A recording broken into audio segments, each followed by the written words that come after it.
One of the biggest thieves of our inner balance is the habit of trying to control what is beyond our reach. We live in a world that constantly teaches us to take charge and make things happen. While there is nothing wrong with putting in effort and working hard, the truth is, not everything in life is meant to bend to our will. The weather will not always be sunny when we want it to be. People will not always behave the way we expect. Plans will not always unfold exactly as we dreamed. And yet, we exhaust ourselves trying to force these things into place. It's like standing on the shore and trying to command the ocean waves to stop. You can shout as loud as you want, but the tide will still rise and fall as it is meant to. When we try to control what we cannot control, we create frustration, disappointment, and a constant state of restlessness within ourselves.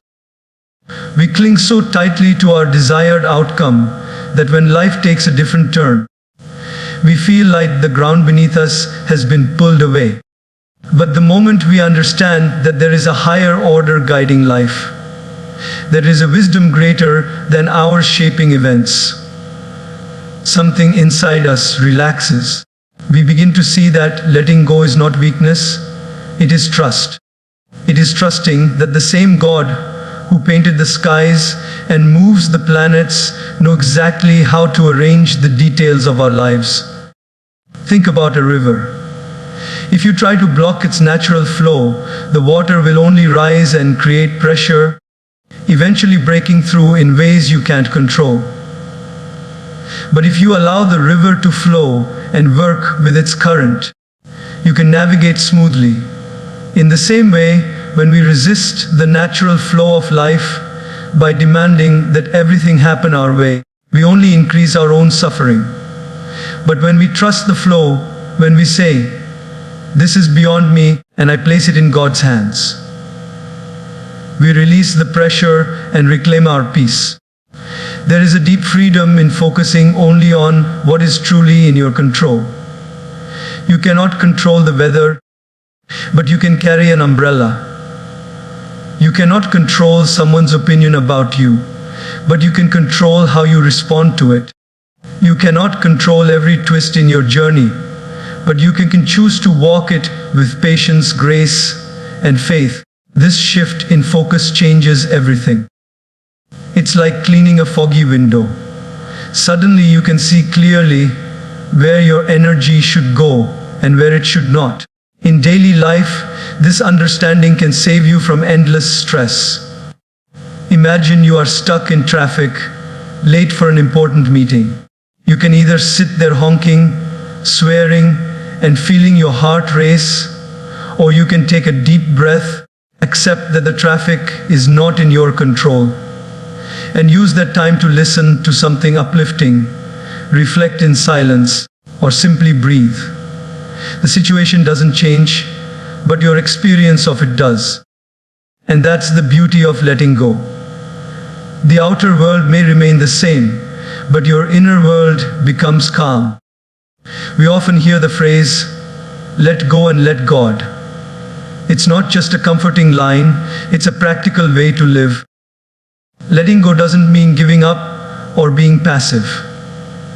It means doing your best in the areas you can influence, and surrendering the rest to the one who sees the whole picture.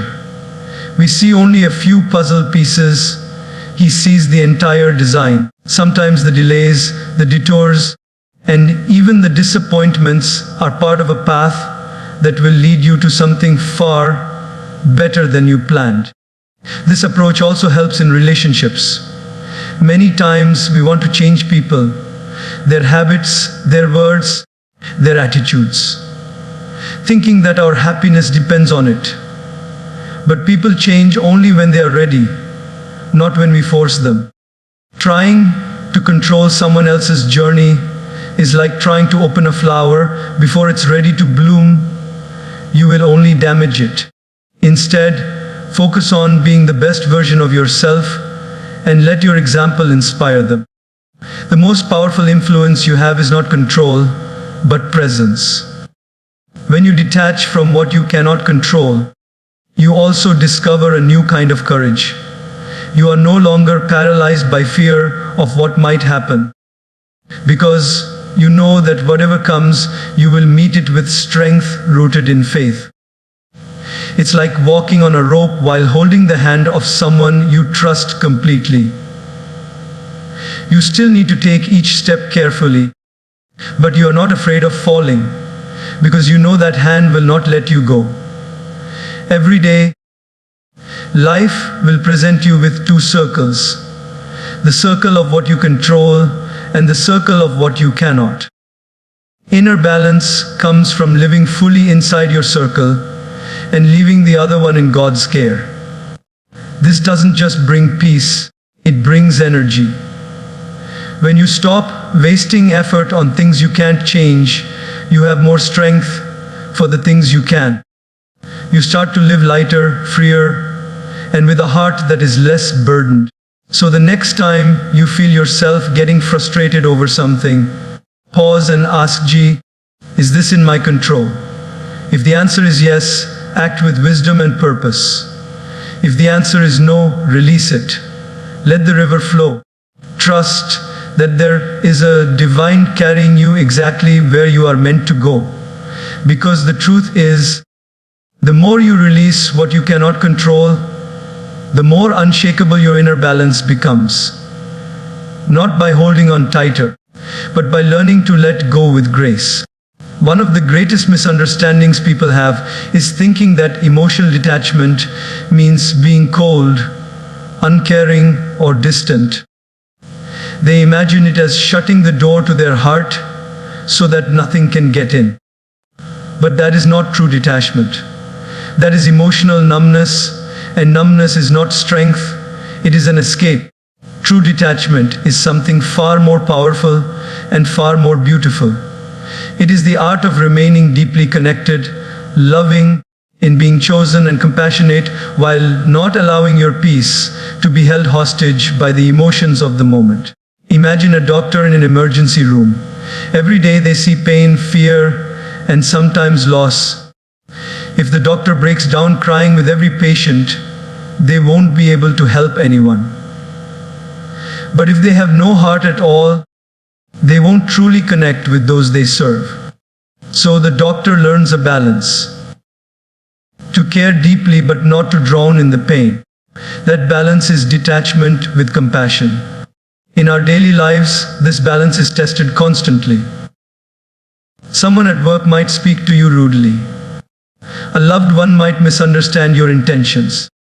A friend might forget something important to you.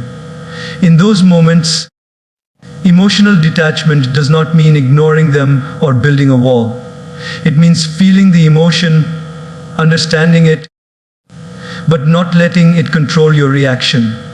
You can acknowledge the hurt without becoming the hurt. You can stand in the fire without letting it burn your peace away. Think of a lotus flower. It grows in muddy water, yet its petals remain untouched by the dirt around it. Detachment is like being a lotus, surrounded by life's chaos, yet not letting the chaos stain your inner calm. This doesn't make you indifferent, it makes you more present.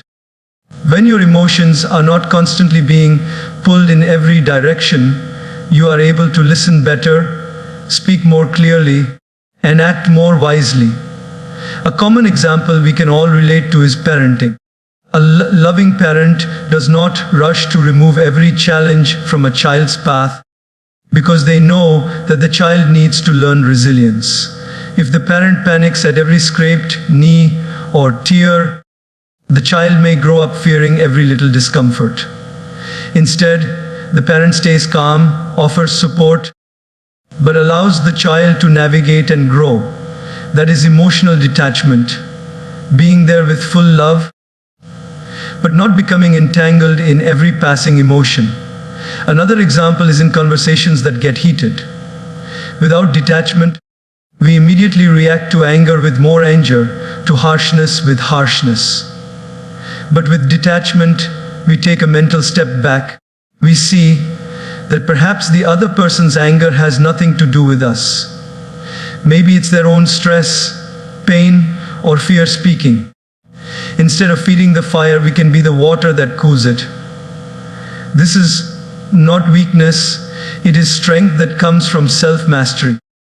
Detachment also frees us from unnecessary suffering.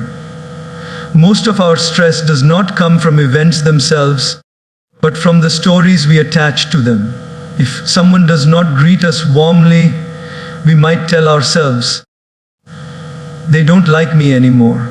If we don't get a certain opportunity, we might think, "I am not good enough." These stories create suffering long after the event has passed. Detachment allows us to see the event for what it is, without adding layers of assumption and emotional burden. Now, does this mean we should stop feeling altogether? Absolutely not. Feelings are what make us human. Compassion is what connects us. But without detachment, compassion can turn into emotional exhaustion. With detachment, compassion becomes sustainable. You can keep giving without burning out. You can keep caring without collapsing under the weight of every problem you encounter. It is like being a sailor in the ocean. You can't stop the waves, but you can learn to ride them. If you try to fight every wave, you will exhaust yourself. If you let every wave toss you around, you will lose control. Detachment is steering your boat with skill, letting the waves be what they are, while keeping your course steady. And here is the truth: the deeper your connection with God, the easier detachment becomes.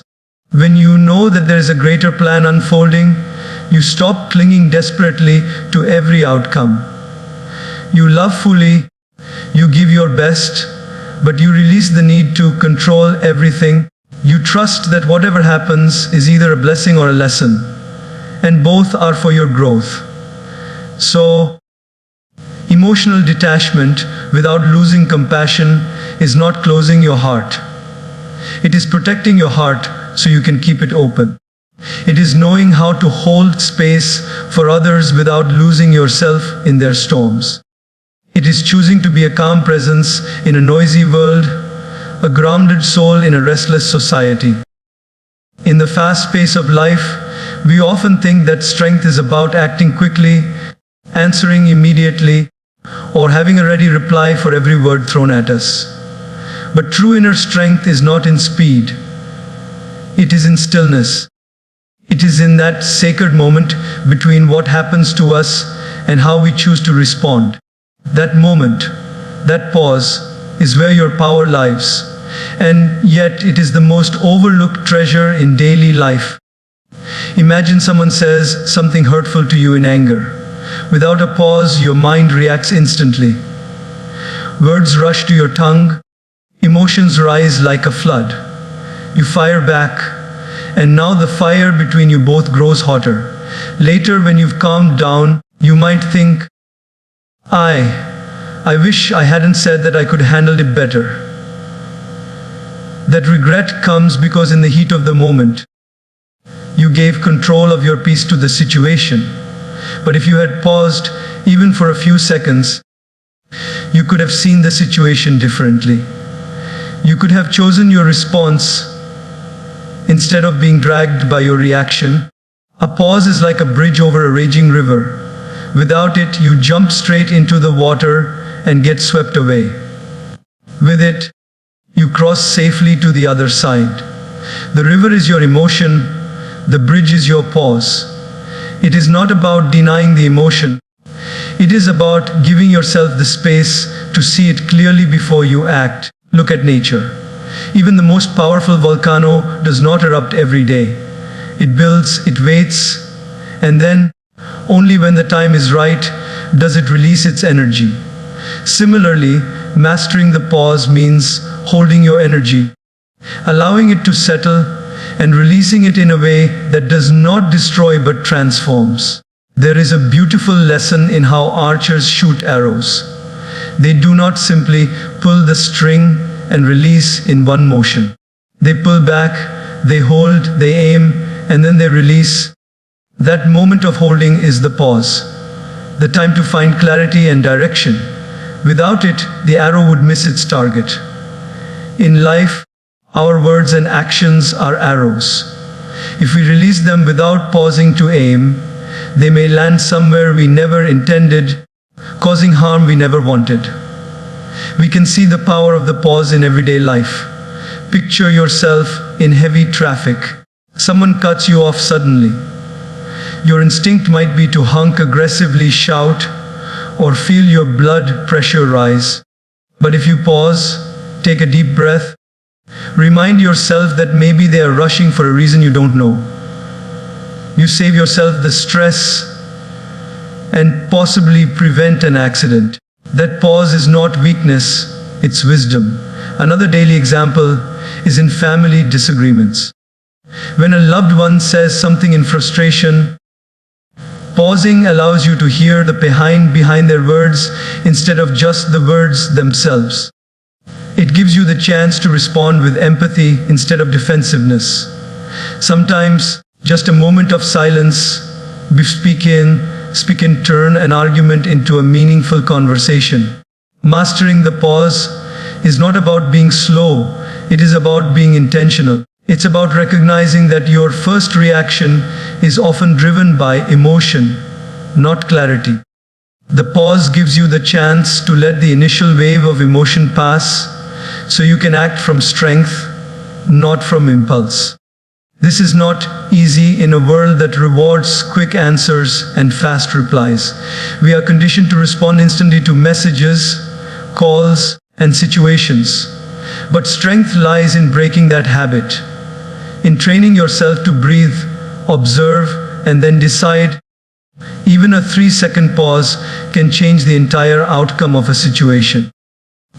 And here is where the spiritual dimension makes the pause even more powerful.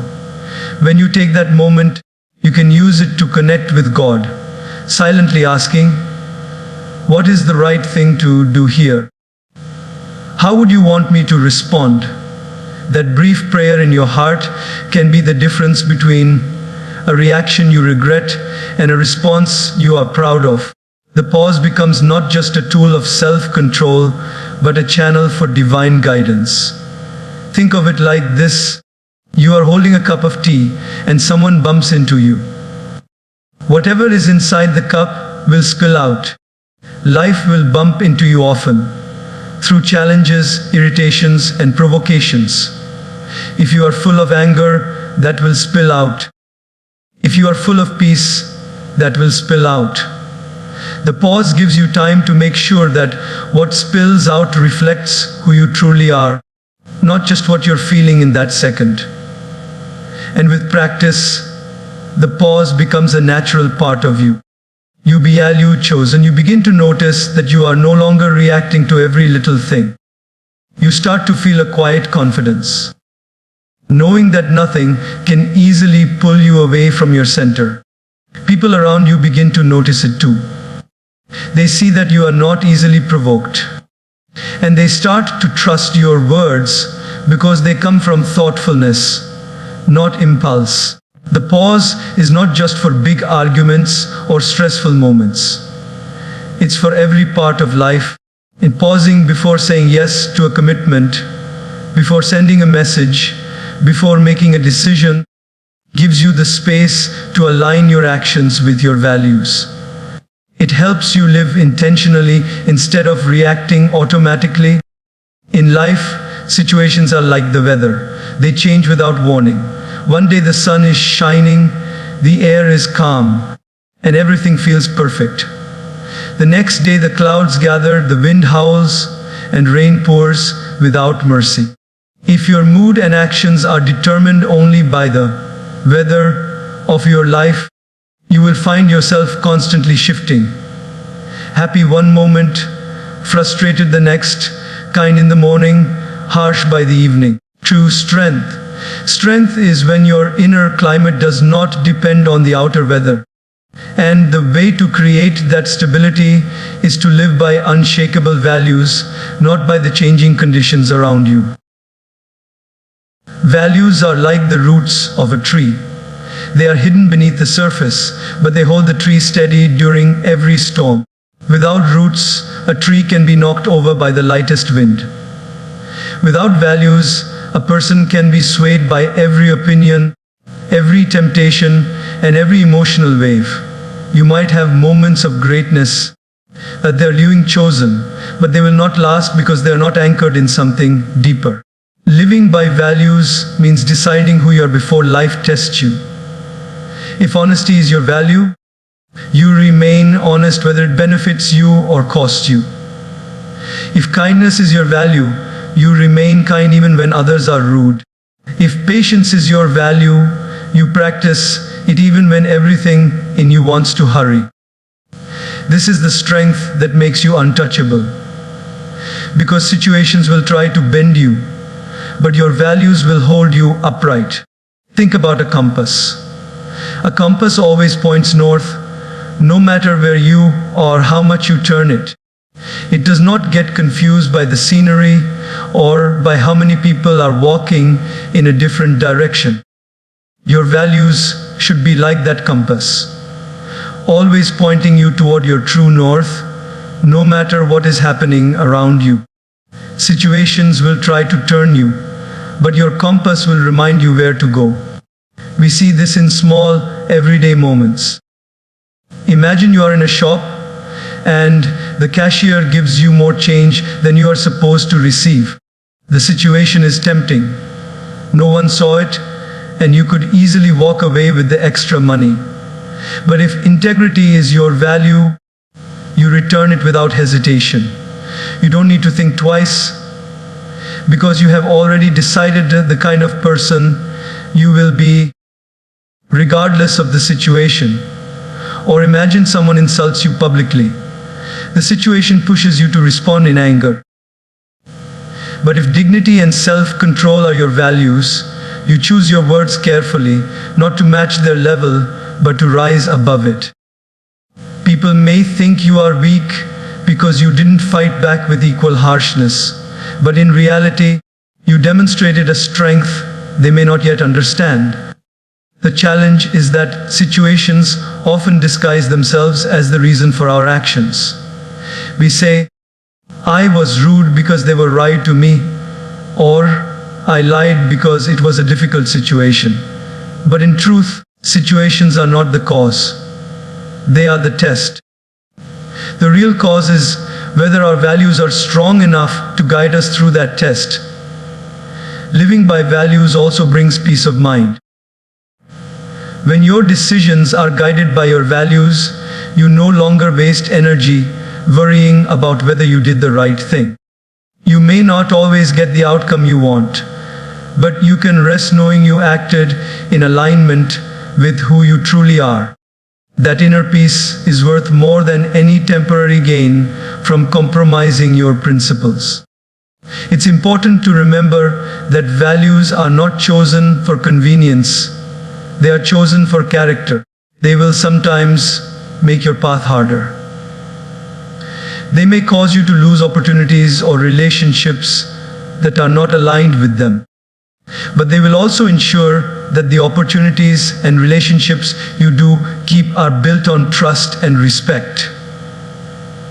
And that is the kind of foundation that lasts.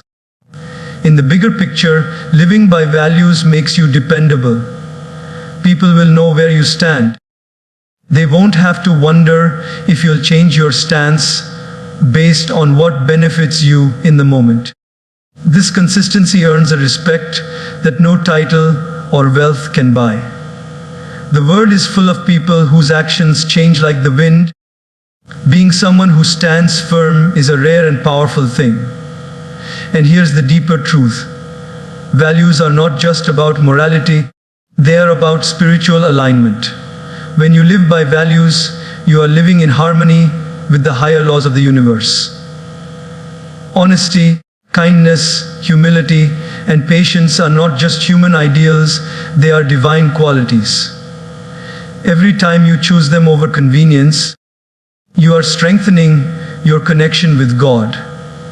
That connection is what makes your inner strength truly untouchable. Life will always present you with changing situations. Sometimes it will be easy to do the right thing. Sometimes it will be incredibly hard. But if you decide in advance what your values are and commit to them fully, the changing situations will no longer dictate your character. You will walk through the storms, through the sunshine, through the uncertainty, with the same steady heart. And people will notice. They may not always agree with you, but they will respect you. In today's world, we often admire physical strength. We see athletes lifting heavy weights, running at incredible speeds, or performing feats that seem almost superhuman. We clap, we cheer, and we say, "That's strength!" And yes, it is. But it's only one kind of strength. What about the strength to control your temper when someone provokes you? The strength to stay hopeful when everything seems to be falling apart. The strength to keep going after multiple failures. That strength is not built in the gym. It's built in the mind. A strong body can carry heavy loads for a while, but a strong